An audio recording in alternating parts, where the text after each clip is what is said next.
Во студиото сме заедно со Зоран Костески, или како што го знаат и особено колегите во новинарскиот бизнис и оние кои што го знаат и како човек го викаат Шваца, и човек кој што е одговорен за оние патеписни репортажи од серијалот Заборавени во соработка со Мариово Филм Продакшн. Зоран, во тој дел веќе некако еве кажавме се до А1 време, А1 заврши приказната со целосно, за жал, но заврши. Исто така и со весниците. Што се случи потоа? Правевме муабет, понудивте на неколку телевизии, телевизиите одбија се работа. очигледно не гледаат интерес. Значи, пошто има материјал некаде аудио. А желба се има, материјал се има. Да, телевизијата веќе ја имаме, меѓутоа пред тоа седна дома и сам направив една анализа. Дали е проблемот во мене или е проблемот во телевизиите? И на крајот Под навод кажа, беше... на крајот испадна дека под наводници проблемот беше во мене. Сам си рекол вака едно. Материјал имаш, камера имаш, искуство имаш, собери го ова што го имаш и рече го обиди се да направиш нешто повеќе. Размислував помеѓу продукција и портал. За продукција во почеток беше многу тешко. Да. Треба пари. И пак ќе го спомнам со Лука Суша заедно, решивме да направиме портал. Порталот се вика Мариово Филм. Меѓутоа, ќе ви кажам дека голема благодарност до Васил Петровски, Добро. од 4 дивизија, кој што ни го хостира че го порталот и веќе една година оди во етерот, и ќе кажам дека Мариово Филм е прв документарен портал во Македонија. Браво. Веројатно и единствен. И единствен. Дури и Мариово Филм е како портал е единствен кој што е и на телевизија, односно на телевизија 24 вести. Так. Зошто Мариово Филм? Мариово Филм затоа што имаме ние една област во Македонија која што се вика Мариово. Таа го зазема централното место во Македонија. Значи земје. И многу несериозно ја сваќаме. Да. Што се може да искористиме реално? Затоа што името Мариово како област и централен дел, значи ако ја земе Вардарскиот, Егејскиот и Пиринскиот дел на Македонија. И значи рекувам дека и самата продукција и самиот портал е наменски направен за сите овие материјали. Ќе ви кажам дека имаме материјали, видео, аудио материјали кои што да не во дигитализирана форма, да не претерам, има работа човек да не мрдни по навод кажано 4 до 5 години. Сио материјал што е собиран, го чувам, а ми се случуваше има случајно и некои пишени документи фактографски кои што ги наоѓав во нашите библиотеки.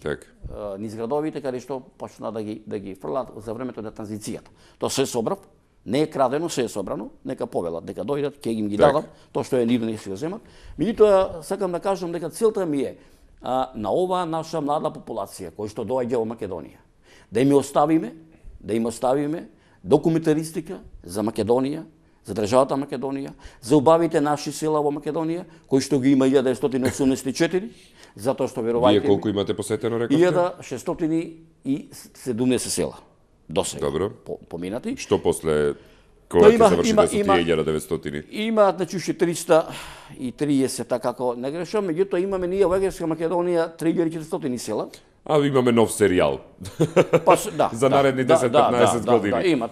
Рано е да не му мислиме тоа, меѓутоа знаете што, горд ќе бидам да овие материјали, овие документарни патеписи, овој дел од историјата на Македонија, да останат на генерациите кои што ќе доаѓаат по нас, кои што ќе кажат и ќе видат дека постоело тоа како на времето што Вардар Филм. Го имаме рече го видео записот на Арсениј Јовков, да не го грешам името и презимето, за пренесувањето на моштите на ковчежето на Гоце Делчев. Значи, целта ми е, не ми е целта да заработиш. Во телевизијата пари човек не може да заработи. Меѓутоа убавото документаристиката да остани, а на сите луѓе би им кажал да појдат да ја посетат Македонија. Знаете што едно што ми е криво под навод кажано? Кога ќе гледаме реклами на билбордите, посетете Турција, посетете Русија, нека си да се видиме нашата држава. Кој е највисокото село кое што го имате посетено? Преска ми дојде на ум да прашам. Бидејќи знам дека имаме села кои што се на многу високи места. Така, вака ќе ви кажам. Или има некое што не е посетено, а треба да го посетите. Највисоко село на надморска височина во Македонија е селото Зашле. Добро. Нашле па зашле. Така, зашле. Тоа е во непосредна близина на Крушево, на 9 километри од манастирот на Тоше Проевски Свето Преображение. Добро. Соседно село пешки се оди од Крушево некаде околу 4-5 часа преку Слива. Добро. А нема асфалт, нема ништо, додека одавде преку Брезово, на Доленци Брезово стасуваш во Зашле. Кога ќе појдете во Зашле, се гледа цела Пелагонија. Гледаш Солунска глава, Перистер, Кораб, Дешат, Крчин. Значи се гледа, практично се. Се гледа, само едно нема народ. Нема народ. Меѓутоа, јас вака едно би кажал. Нашиот, еве Скопје ќе го спомнам. Скопје има некаде околу 700.000 жители.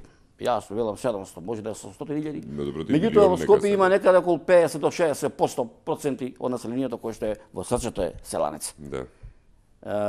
Моја препорака е да не мора да се вратат, меѓутоа да појдат да го видат родното огниште на нивните дедовци, на нивните баби, на нивните родители, да видат убавината кој што убавината на ова парче педа земја, кој што се вика Македонија, и на овој народ кој што се нарекува со векови памти века македонски народ. Морам да прашам, возилото ве веројатно лада нива вие, бидејќи друго не може да се искачи на друго место. Ќе ви кажам вака едно. Има места кај што без Така.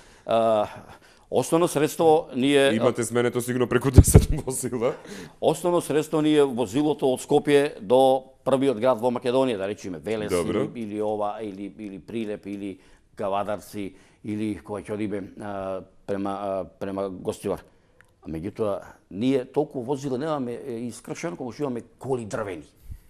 Колку што им сте должни на нашите соселани за самарчината, на магарината, за коњите, за маските, затоа што кога одредени села реално и не може да се качите. Ако отидеме, еве ќе ви кажам што ни се деси со Лука Суша, бевме во едно село Дреновци, односно Дреново. Тоа е одма ке тунелот кој ќе одиш према Прилеп. Кога грешевме патот и влеговме во еден макадамски пат, пропаднавме. Знаете кој ни излечи? Ферусона, тракторот, од село Шивец. Да, трактор само вади. Нема жив човек кој што друго возило може да излечи. Дури една работа ми викаат овие нашите соселани, моите кои патуваме. Освен магарето, дзевгар воловите кои што порето ги наоѓаме, фичото си беше, вика, кола, вика, наша, кој што излегуваше сакале. Му велам како, ако немаше гориво, турка и никој готово заменуваше. Многу убаво. Многу убаво. Што е следно кое што треба да го посетите, а кое што гледачите на 24 Вести телевизија ќе имаат можност да го гледаат во теков на овој серијал? Еве вака, значи сега ќе кажам дека премиер на емисиите одат секоја сабота во 19 часот и 15 минути, реприза на премиерата оди во 23 часот, оди во неделата во 3 сабајле изутрина и во 7 во неделата значи зборуваме за премиерната реприза на премиерата.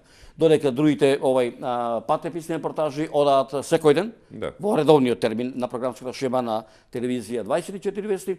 За ова сабота имам донесено неколку речи го патеписи, оставам на реализаторот да реши. Јас би препорачал да ја пуштате емисијата ова сабота за Слабишко поле, тоа е према речи го према Крива Паланка или пак за селото Петралица. Ете тие две баш ќе ги најавиме, ајде јас ќе ги најавам по да откажам, иако не е моје својство, нека ја гледате емисијата за селото Петралица, нашите сограѓани и соселани од Слабишко поле, од Крива Паланка. Инаку с него замисла со Лука Суша за еден нов проект, игран проект, игран документарен проект од 21 емисија се вика Калешања. Добро. Иначе мотивацијата е од романот на Стале Попов, Калешања, кој што ова лично живеела, односно била постојала. Постојала пред 600 години, родена во Старавина, има незин брат се вика Ангеле, каде што на 8 годишна возраст е надпазар во Прилеп неговиот дедо, кога отишол да купува опинци, тие свински, така да ги кажам, е земен од тогашната Турска империја и однесен во Истанбул, каде што влегува во војничарите и влегува во тесниот круг на харема на величествениот и станува Арслан, се го добива името, Арслан Паша е човекот на рангот, значи везире, на рангот на министер за правда, значи во овај, речи го, сега во Македонија, инаку е втор човек по хиерархија после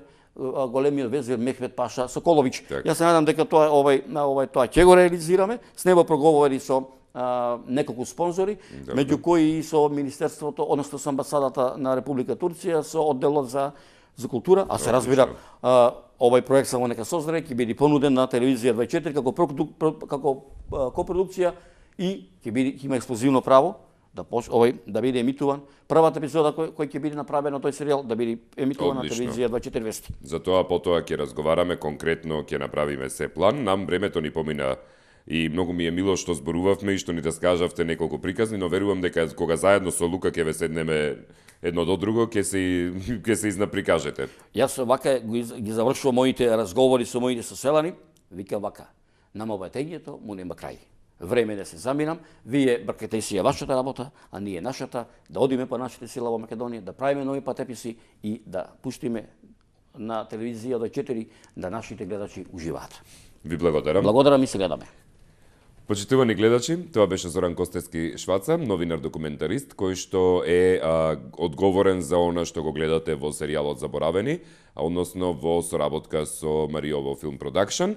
И се надевам дека уживате од разговорот и од она што имавте можност да го слушнете малку повеќе како објаснување, нешто што е зад камерата, она што не можете да го видите. Но во секој случај во второто гостување кое што ќе го реализираме, ќе имате можност, бидејќи како што си ја следите оваа емисија, како ги следите другите, заедно со Лука Суша ќе ги седнеме на нашите столчиња и ќе разговараме точно и се ќе ни раскажа што треба и уште подетални информации токму за серијалот Заборавени кој што го следите. Ви благодарам многу за вниманието и посакувам убав ден, се гледаме за кратко повторно. Пријатно.